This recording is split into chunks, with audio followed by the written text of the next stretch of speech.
We're bringing you boots on the ground insight from the ranchers, conservationists, and partners who are helping to preserve the best of the Golden State for generations to come. Join the California Rangeland Trust for inspiring stories of resilience, innovation, and hope as we get tuned into the land. Hello and welcome to another episode of Tune Into the Land. I'm your host and CEO of the California Rangeland Trust, Michael Delbar. At the Rangeland Trust, we're committed to conserving California's working lands through conservation easements. But equally important is the need to raise awareness of and support the ranchers who confront increasing challenges across the industry each day, so they can remain as stewards on the land for generations to come. The beef industry is fundamental in the state's agricultural economy, ranking as one of the top commodities. Yet, despite its significance, the industry faces growing hurdles, from shrinking markets and limited processing options to heavy regulatory burdens and misinformation. All that tests the resilience and ingenuity of our ranching community. And too often, ranchers feel isolated while navigating these obstacles. But as interest in strengthening our food systems grow, so does the movement to stand with our ranchers. Across the state and our nation, organizations are rallying behind producers to address these issues, working side by side with ranchers and policymakers to create effective and lasting change. Together, they're helping to foster a new age of ranching, where stewardship and sustainability are the forefront of operations, ensuring that the land and livelihoods we depend on continue to thrive. One such organization is Roots of Change, which works to connect producers, policymakers, and advocates to strengthen California's food systems.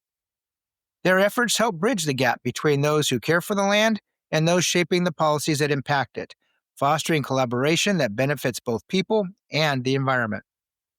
To help us explore these ideas, we're joined by Michael Dimmick, president of Roots of Change. Michael has an extensive background in working at the intersection of food, policy, and sustainability. His time at Roots of Change has been instrumental in creating relationships and conversations that are shaping a more resilient food system. Today, he shares his insight on the challenges facing California's ranchers and ways to address these going forward. With that, I'm excited to bring you my conversation with Michael Dimmick.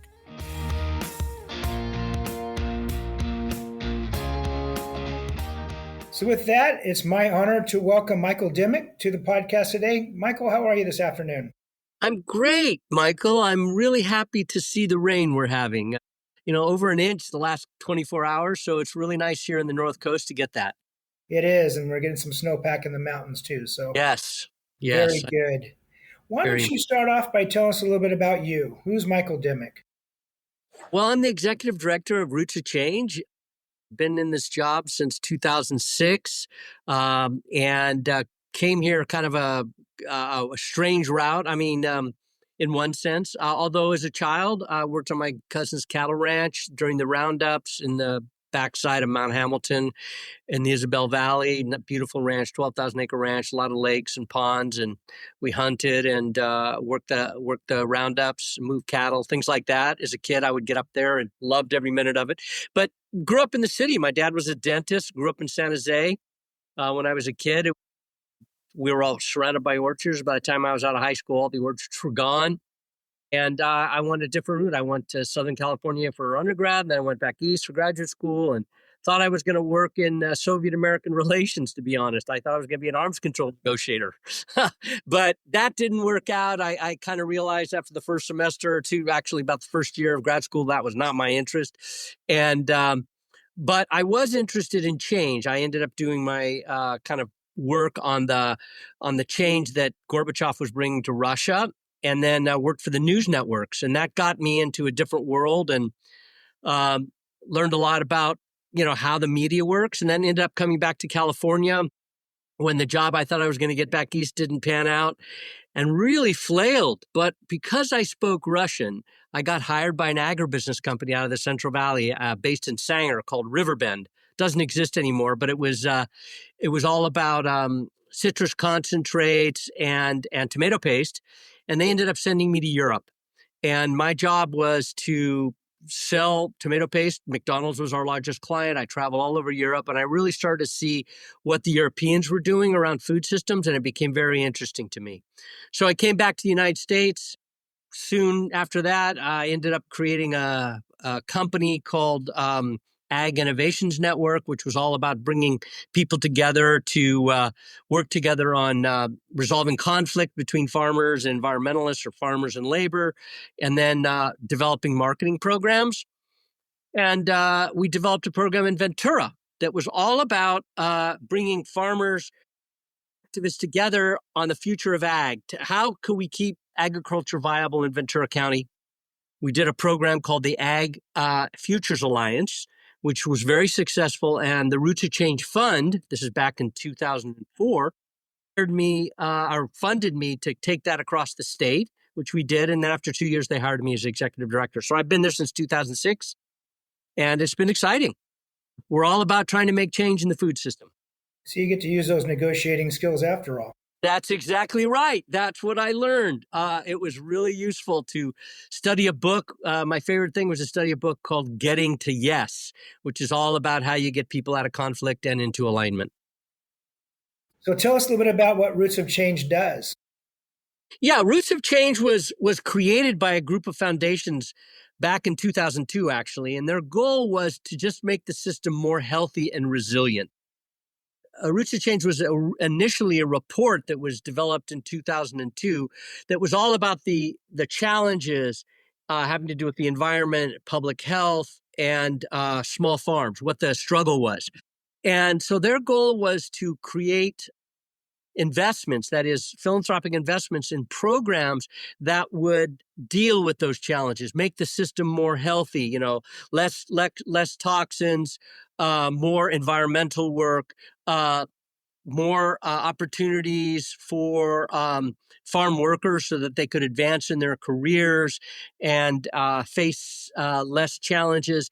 And then public health, how to just get the population healthier, and farm economies. So they started making investments. They loved that project we did down in Ventura that brought people together to work together toward the future of Ventura County. We got the farm workers, the ag organizations, and the environmental advocates to actually work together to change a law at the state level. And that became of real interest to them. And they like that idea of catalyzing change. So that's been the focus. What we do is we start things that are kind of innovative or trying to make some positive impact on agriculture. And after a few years, usually around 5 years, we'll hand that off to an organization that wants to just run something. We just like to be a catalyst for change. And that's kind of what you're taking on in regard to the meat systems in California. That's correct. Yeah. We've been real interested in meat. Maybe going back because of my childhood working on my cousin's cattle ranch. It was so I don't know. I really loved it. I loved the interaction between the animals and the humans. I loved being on the land in beautiful places where there was lots of nature. And so it was a great opportunity to get back into that in 2019. Right before the pandemic, we started looking at what we could do to improve the situation for California producers. I mean, part of that collaboration is between ranchers themselves, organizations, policymakers, researchers. Some of that all came together recently in Sacramento with the Terra Madre. So, Michael, tell us a little bit more about that event.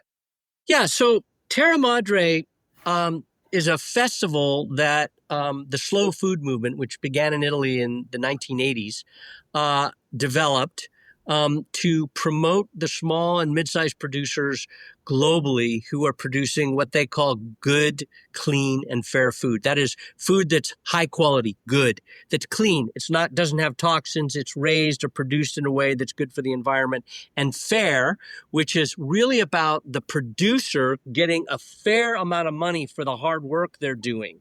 So good, clean, and fair food is food that the slow food movement is trying to promote. And so early on, in the early 80s, they were doing a project that was all about what are the endangered products of the world. They created a huge list and found farmers that would grow those or produce those livestock species, grow those different plants and fruits and vegetables. And then they created something called the Presidia projects, which comes from the Latin word for wall of defense. And these Presidia projects were all about building markets for those endangered products. So it was going beyond just making a list and getting people to grow it, but then to actually create marketplaces. In Northern California here, we did a Presidia project around heritage turkeys and have built a big program for the raising of turkeys here in the North Coast, and then also around the Gravenstein apple and the Petaluma red potato. There are different products, the Blenheim apricot. There have been many different species of sheep and cattle. Criollo cattle have been protected by slow food, and more producers are producing these different species. So they were all about doing that kind of work. In 2004, when I was actually chairman of the board for slow food in the U.S., we put on an event called Terra Madre. And we brought 5,000 small producers from all around the world. We hired jets to go to Africa, Latin America, Russia, Northern Europe, and we flew in 5,000 small producers. I personally worked on bringing 70 ranchers from the United States who came to this event. And so one of my most incredible memories is Maasai warriors who raised cattle in Kenya with their spears meeting ranchers from the Midwest. It was an incredible moment. And they were sharing, with translators, sharing information about how they raised their cattle. It was an incredible thing. It blew my mind. And so this went on from 2004 until last year in Italy, every other year. But the Italians decided, wow, we have to do this more often and we need to do it in different places. So as you know, Patrick Mulvaney from Mulvaney's Biennale in Sacramento was he was a catalyst in getting that event brought to Sacramento, which is the farm to fork capital of the United States, self-declared, but I believe it's true. And so now it's going to happen in the years that it's not happening in Italy. It's going to happen here in Sacramento, California. And we saw just less than a month ago, 3 weeks ago, in Sacramento, 160,000 people came to that event, proving that the idea of a Terra Madre Americas, where we bring producers from Argentina into Canada and all across the United States, all through Latin America, come together. 22 Latin American countries came. It was fantastic. There were 30 states represented. There were producers from across the country. It was a fantastic event. There was coffee, there was wine, there was different kinds of spirits, there were vegetables. UC put together an incredible farmers market, and all these small farmers were selling vegetables all weekend long. It was an incredible thing. And I was just so happy to be there. It brought joy to my heart. We actually talked about the slow food movement before on one of our podcasts where we had Patrick and Bob and Mulvaney, and that was season 3, episode 10. So we kind of got a preview of what was coming up. You sure did. They were the catalyst. Yeah. Good for you. I'm glad. Yeah. They're great partners for us in this meat work. We have, as you know, a lot of events at their place. So I know Roots of Change hosted the Slow Meat Pavilion at Terra Madre. So how was that part of the event, and was that successful? I'll just say at the top line, it was incredible, way more successful than we thought. 160,000 people came to the event, which totally blew us away. We thought it was going to be like 100,000 if we were lucky. But it was way more than that. And we did, as you said, we put together a pavilion, 50 by 50 foot space that had a demo kitchen and a podcast stage. And the goal was really to lift up the really good work that California ranchers that are working on this concept of regenerative production are doing. So we had 15 producers who came and had tables where they could sell product or engage the public in conversation. We did 6 cooking demos, 3 butchery demos, and the demos weren't just the chef or the butcher. They were in conversation with the producer of the meat that was being utilized for the demo or for the butchery. And so it was a really neat set of dialogues. And then we did these 9 different podcasts. And some of it was about what are the health benefits of regenerative meat. There's a lot of data now about grass-finished animals and the diversity of plants that they're eating and what that does to the phytonutrient content of meat. We had some great talks by the leading experts in the country on that. We did a lot on the environmental work. We did a lot on the market developments, direct marketing of these different brands. It was really exciting, and the crowds were amazing. I mean, it was lots of people watching what we were doing. It was one of the most popular spots in this much larger event that was dedicated to the concept of good, clean, and fair food, which is the moniker of slow food, the slow food movement, which is a national, international movement. That is pretty impressive. 160,000 people. Yeah, it was really, I was so excited. I mean, Mariposa Ranch was there, a lot of different, Richard's Regenerative, some poultry producers were there, and everybody was selling out a product. It was really exciting. It was really exciting to see the public's engagement and interest in meat. You hear all this anti-meat talk on the radio or on TV and the press, and man, people are interested in good meat, no question. Well, that's good, because as an industry, we face that challenge. Folks that think cows are killing the planet, and we've got to quit eating meat because we need to save the planet, and that's going to do it, which is total baloney. And we know that, that. It's how do we get those folks that are easily swayed by the misinformation, and let them understand that no, grazing is an important tool. And we take that away from the equation, it's actually more detrimental to the environment. So that's in an industry that's struggling to keep going, whether those struggles are land access, misinformation, policy decisions being made by folks that are generations removed from the farmer ranch, regulations, just the general misunderstanding of what it takes to manage an environment is a big hurdle. And what Rangeland Trust does is help try to keep those ranchers on that land, keep those ranchers ranching. And in order to do that, we have to have the land, and they have to be able to stay in business. So one of those challenges that we see, and as a producer, our family's a producer as well, and is into the direct-to-consumer markets, is how do we provide opportunity for ranchers to enter that direct-to-consumer market? Finding those outlets that are inspected, USDA or even California inspected facilities, so that we can sell to that restaurant or to the farmer's market, however we're doing that. That's a big challenge. If we have opportunities like that, that's another tool to keep ranchers going. So where do you see those challenges in? Because I know Roots of Change, and you've been focused on this now for several years. How are we doing on that front? Yeah, thank you for saying that, because that's really how our work began. We began looking at the processing challenge.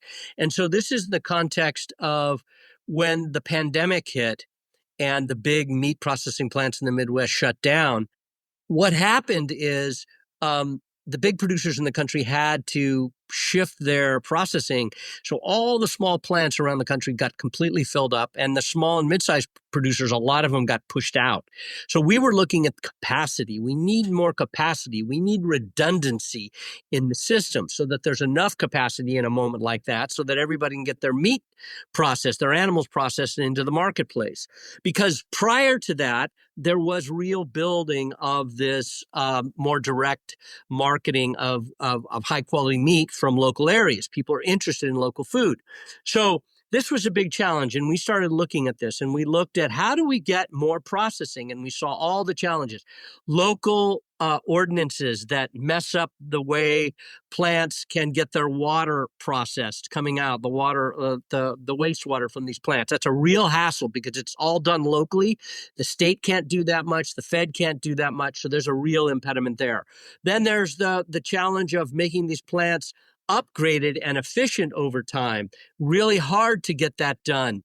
There's not enough focus. Then there's the cost of USDA inspection. You have to pay for the inspectors to be in the plant. So there were all these challenges that we were looking at. And so one of the things that we saw that was positive is that the administration at that time put money into helping provide grants to get new plants built, and there have been lots of upgrades and new plants that have been started in across the country, and a few here in California. Upgrades mostly, but one new plant actually up in North Sacramento Valley in the foothills. They're putting a new plant in, which is really important. We need that plant. So we were looking at those issues. The pandemic, demand for local meat went way up, which was really good for a lot of ranchers. And so we started thinking about, okay, good. Now this problem is getting, people are starting to see some change in this area. Not nearly enough. We need more support for local processing. But then the issue became the market. How do we get more people into the market? So we spent a lot of time, as you know, and you were part of it. You were one of our expert speakers at some of our events where we brought producers together to share information about the marketing systems that existed, about the regulations, tried to bring processors into the conversation, which we did. We started to build a supply chain, expand a supply chain of local regenerative meat to the University of California, which is now well on its way. 6 campuses now instead of 1. Hospital systems in the UC system are starting to buy this meat because they want this grass-fed meat for their patients. So it's been very successful in that sense. But then we had 2 big grants from the USDA that got canned. They were doged. So we're like, oh, our program for building markets is now crashed. What are we going to do? And that brought us to the big slow food event. It was a way for us to extend the work and build public attention and public connection to brands in the state of California and actually nationally. So what do I think? I think that there's a lot of work to be done. Right now, prices are really good for beef producers. So a lot of them have kind of backed off local sales because the sales of cow-calf operations are really high. The prices are so great. People are making a ton of money. That's not going to last. We know that. The market goes up and down. We like to think it would stick it out a little longer. We're okay with that. Yeah. A couple more years. I think you're right. I think people deserve that because there were many tough years. So, but in these years of robust sales and robust prices, let us really think about the long term. How do we build more local markets? So we're really focused on that piece of it now. Cattle and calves ranked number 4 in California with almost $5 billion of market value. Grapes were number 3, I believe, or number 2. I think almonds were 2, grapes are 3. In the grape market, in the cattle market, you may see a flip there. You may see cattle and calves going up the chain here in terms of market value for the state. Getting folks in the policymaking realm to understand how valuable cattle and calves are to the state's economy is a huge issue alone, much less the value to our local communities, the ranchers, and those who, the businesses that they support.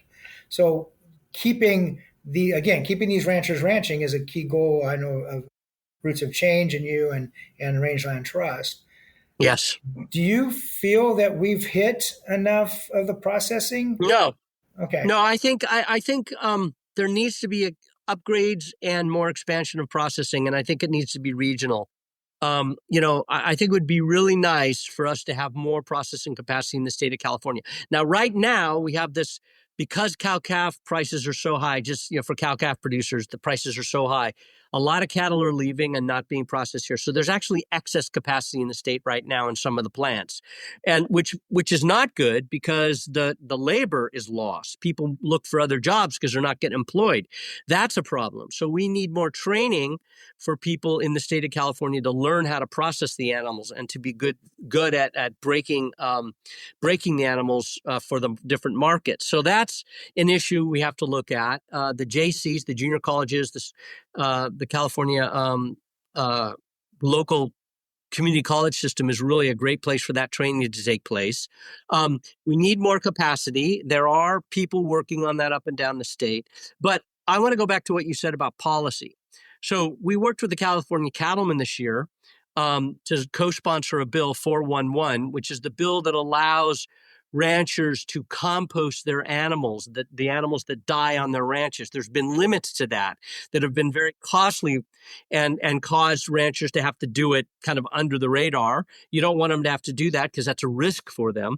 So we worked with the cattlemen to allow for a lot more composting on ranch of animals due to fires, disease outbreaks, animals, predation. There are all kinds of things. We have wolves now coming in, so we need to be able to quickly take care of these animals that are killed, and one way to do that is to compost them.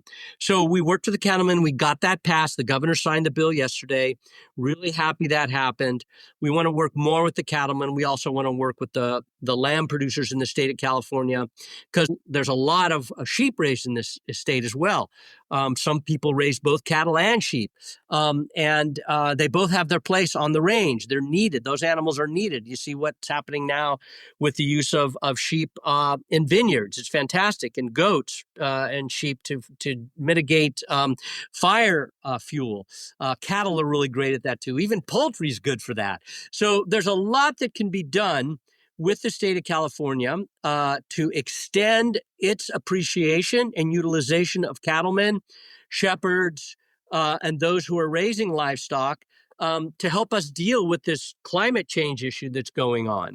And California is a leader in this area. So we look to the cattlemen, we look to Farm Bureau and others to work with us on these issues, and to you guys, because you have touched so many ranches up and down the state of California. You've saved so much land, and I know you want to save a lot more, and we'd love to help you do that. 420,000 acres permanently protected. But you're right, there's a long way to go. We've got another 300,000 acres in the queue. Yeah, you need the funding for that. And I know we got some from Prop 4 that we worked on. We were a sponsor of Prop 4, which passed last year, a $10 billion fund, $1 billion into the kinds of systems that we'd like to see. And we know that the Department of Natural Resources, the agency for the state of California, got money to provide that can go to ranchers and preservation of land. I saw you speak on that recently. Yeah, the challenge with that, though, is convincing, despite all the things that you and I have just talked about and how important it is convincing the policymakers to put the money where their support is. We've got the state set a 30 by 30 goal. 30% of its land, 30% of its state waters conserved by 2030. That's coming up here pretty quick. Yet the state's 4 million acres short. So when our funding agencies with those funds are only putting 3% or 5% of their funds available into conservation easements, we got some work to do. We've got to get that number up there in percent. I agree. Should be at least double, maybe triple. So let's work together on that next year. We'd love that. Circling back real quick here, we talked about the processing facilities, and that is, that capacity is great, but if it's got to be in a state the size of California, it's got to be regional. We've got to have facilities that aren't a 3-hour drive for a producer. There's not enough margin in that meat product to warrant a 3-hour drive to take the animal for harvest and then 3 hours back and 3 hours back to get the finished product. That's a challenge that we have. Huge. The USDA inspection and getting the inspectors is a bit of a challenge as well. But tell us a little bit about what the CDFA, the California Department of Food and Ag inspection process is. I know it's not active right now for budget reasons, but how can that process, if it was reinvigorated and funded, how can that help out? Well, if the state of California would do like some of the other states have done, to make our system equivalent to the federal system, we would not need USDA, so many USDA plants. We could convert a lot of the plants that we have in the state that are state licensed plants to make products available for sale in the state. If we went even farther, you can actually go farther than that. The state system could even advance to a level of specificity in terms of inspection that we could actually go out of the state. But I don't even think we need that. I think what we need is a system that allows us to regionally process animals and sell them in the markets regionally. There's enough demand. The Bay Area, the Sacramento area, the LA area, the Fresno area, those are big areas, lots of consumers, millions of consumers. And that's what you need, because not all the ranchers in the state of California are going to move in this direction. But many of them will if there's opportunity. And part of that opportunity, as you're pointing out, needs to be the opportunity to get an animal processed or a set of animals processed and then sold, not before the kill, not before the slaughter, but sold after the slaughter through retail channels. Butcher shops, grocery stores, restaurants, hotels, all of that. Now it all has to be USDA. That's really cumbersome. So we have advocated, we've been told by CDFA it's a budget issue. So this is a battle that could be fought if we had enough allies.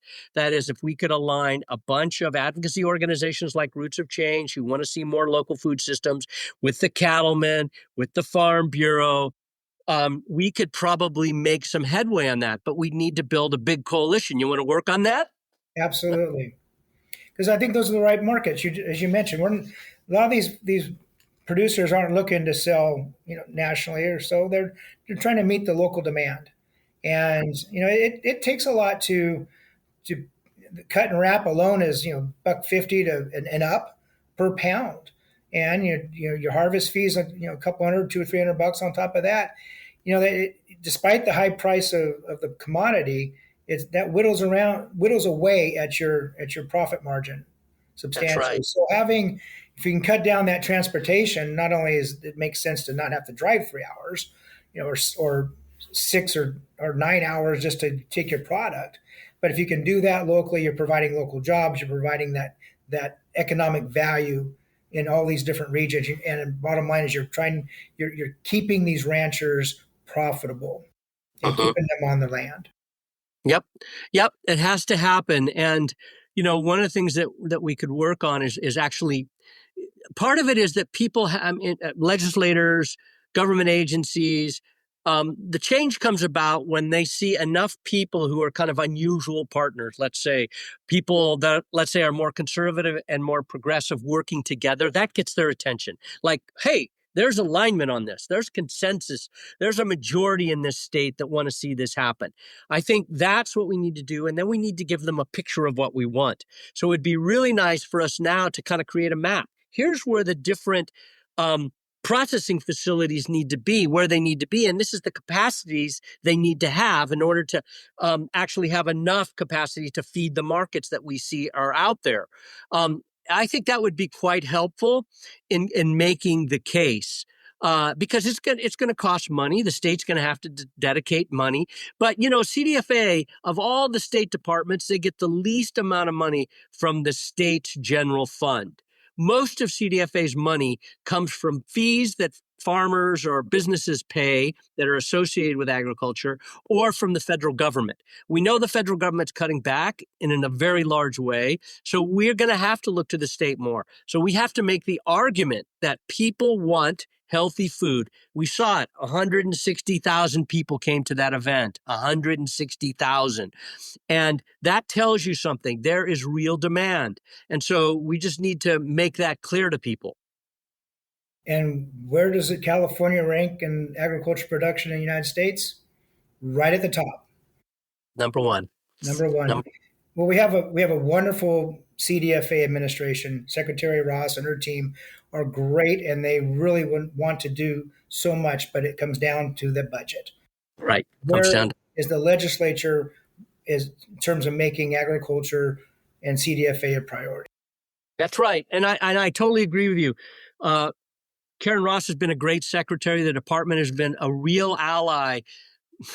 Well, I think she's been there almost 14 years, right? I mean, it's an incredible amount of work has been done in all these years, and that really do help ranchers. We have the Healthy Soils program, we have the water efficiency program, we have the farmland protection program, and now we have this program to, promote school food, and school food is now one of the purchasers of local meats and regenerative meats. So there's a lot going on, and we just need to keep that momentum up. You mentioned regenerative ranching. Some of us look at sustainable ranching, but sustainable and regenerative kind of become buzzwords. What do you see as the major factors that drive sustainability in the ranching business? Yeah, obviously, to me, there are three big pieces for me. One is that the way that you're using animals is building soil and the diversity of the plants within the pasture. That is a really diverse pasture. We know that creates healthier meat. It's really good for the soil. You get the healthier the soil is, the better your pastures are going to be. So that's really important. The second is species diversity, not in plant. So what are we doing to enhance the species diversity of the critters, the birds, the reptiles, the mammals? What are we doing to enhance diversity? That's part of 30 by 30. That's part of what the state's trying to do, is bring more biodiversity. So what are we doing in that area? What is a ranch doing to support that?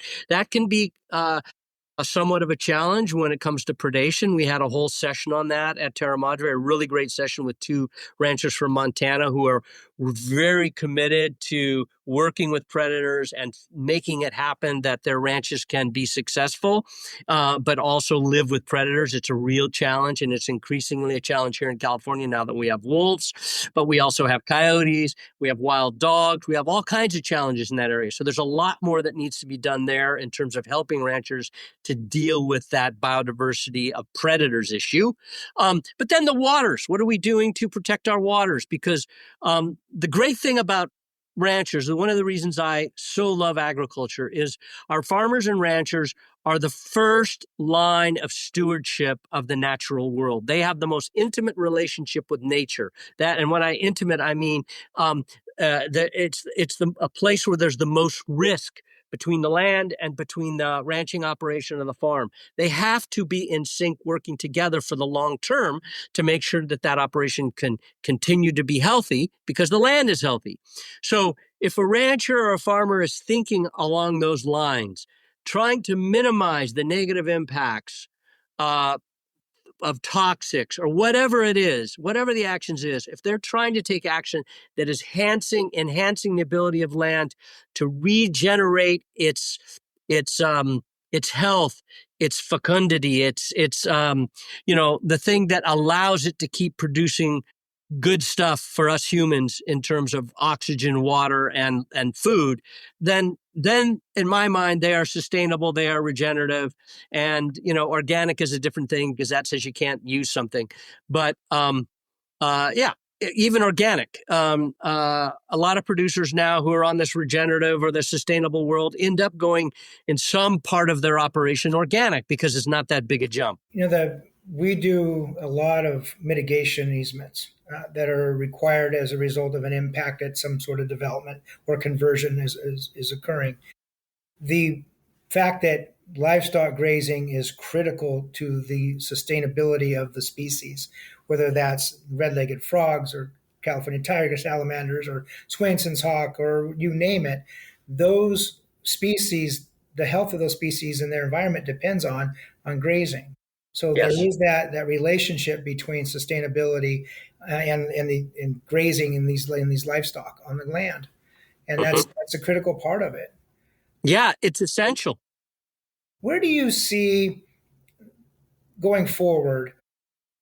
There's a lot of changes in technology that is the next generation embraces probably a little better than some of the older generations do, just as a matter of fact, Yeah.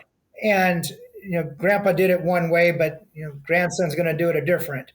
And when the granddaughter comes back from college and says, "Hey, we've got this new technology I want to implement," where do you see technological changes in regard to sustainable management and the stewardship that's being provided out?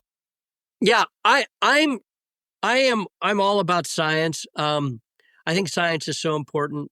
The thing that and technology comes from science. So the thing that really excites me, there are a few areas of technology. One of them is the sensors, the ability to actually see. If you're managing a big piece of land, it's very hard to see everything every day. So this development of all kinds of different sensors about when an area needs water, or if there's a pest invasion, or when it needs some kind of fertilization. I mean, those kinds of things are really important. And so the sensors that are being developed, including the ability to use drones to see what's happening, I think that's all fabulous stuff. Another thing that really excites me are these collars that create fencing without actual fencing, because one of the things that you realize, first thing you learn if you start looking at ranches, is how expensive fencing can be. And when we have lots of fires, those fences get burned and you have to rebuild them, and that's a huge cost. So these collars that allow you to control the movement of animals. I've talked to lots of ranchers. I was in Montana in June at my cousin's ranch down in southern Montana in Red Lodge, and he had just adopted collars, and we were watching how those animals were moving as a consequence of them, and it was quite positive. So I think, and that technology is getting better all the time. So those are a couple of things I think are really exciting: sensors, the collars. You and I heard a talk the other day with a rancher who's using AI to kind of determine where he should be going with his markets, what kinds of technologies he should be thinking about, how he should be managing his animals based on the data that's flowing back to him. So there's a lot of different things that I think are out there and available. But in the end, those are just tools. There are two big things that, in addition to the technologies, I think about. One is the relationships. One of the things that I saw at Terra Madre, and through the work we did with you and other ranchers over the last couple of years when we were holding our all-day seminars and events, is the relationship between the producers, the processors, and the market makers. Those relationships are really important. The problem we have in our country today, in terms of many different products, but certainly meat, is there are too few companies that basically control the market, and they hold all the relationships. And that really puts the producers at a disadvantage. So that's why we're such advocates of more direct marketing relationships. It doesn't have to be direct like a farmer's market. It could be direct to the University of California, which is a wholesale buyer, or it could be to a market chain. But we need our ranchers to be in relationship to the marketplace and to the producers, and not giving all that power away to three big companies that control 88% of the market for meat in this nation. So just to clarify, when the rancher was talking about AI and that was artificial intelligence, right, as opposed to the normal conversation with a rancher when talks about AI is something completely different. Right, that's right. You're right.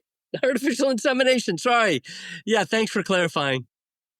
So what do you see coming up in terms of the future in regard to the changes or actions that Roots of Change has had, any successes that you've had, or opportunities on the horizon? Thanks for asking. There are a couple things. One, obviously, the Terra Madre event's going to happen in the years it's not happening in Italy, where where it's always been happening since 2004. It was every other year in Italy. Now, every other year, it's going to happen in Sacramento. So in 2027, it's going to happen again. So we're going to be doing our level best to make it even bigger. We have some really big ideas about what we might do in 2027. But in the interim, we would like to do kind of mini events. We'd like to do something in LA. Let's call it a slow meat event, not a Terra Madre Americas event, but a slow meat event. It's just focused on meat. So we do an event, let's say a day somewhere at a venue where we invite and we get 10,000 people to come. And we do a similar thing on a smaller scale in LA. Let's do it in the Bay Area. Let's do it in Fresno. We're thinking about doing it in Colorado, because we do have relationships with ranchers in the Rockies.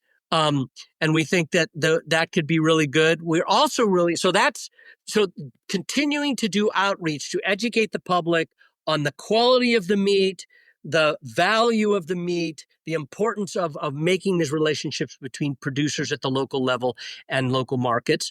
But then the other thing we're really interested in is byproducts. So one of the projects that we worked on that got Doge, but maybe coming back to life, is the development of markets for byproducts. Primarily, we're talking about the skins, the leather that comes off the animal.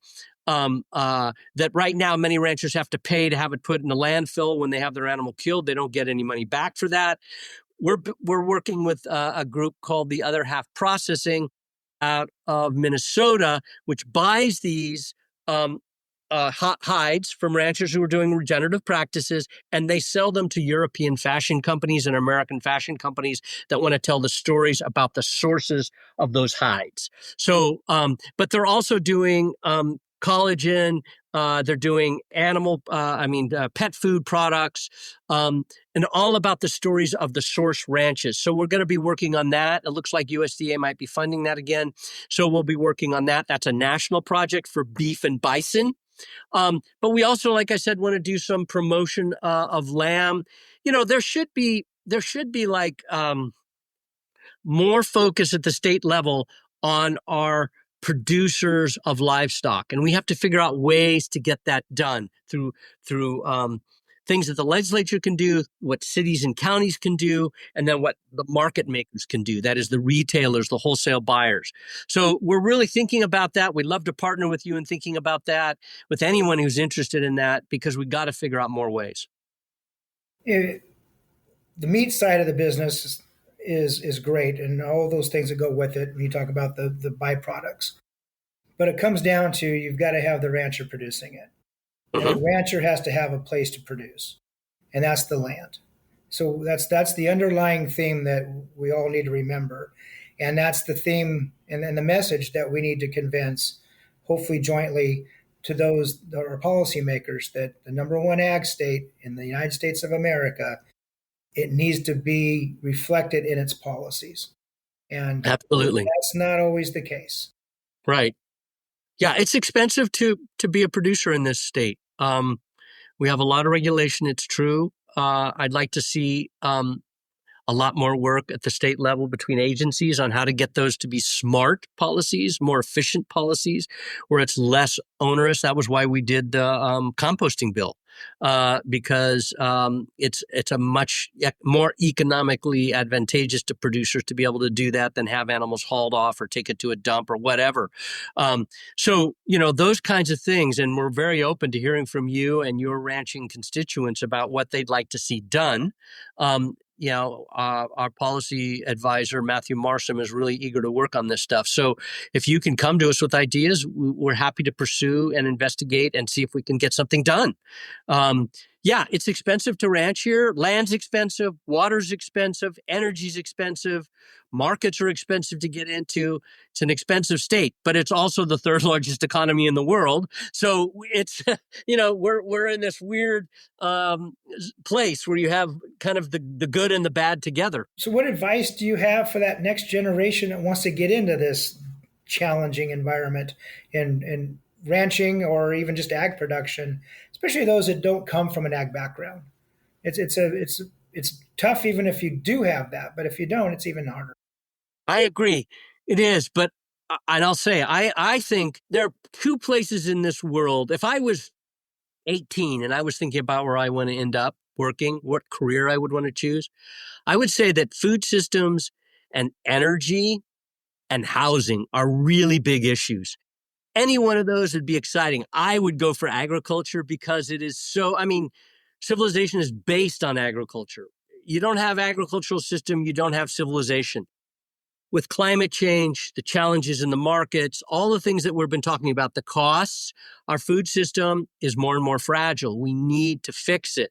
And so it's really important that we get the best minds. I've been excited because we're getting students out of UC Davis, out of Stanford, out of Berkeley, coming to work with us because they see the need for food systems and they love the idea of being part of creating solutions.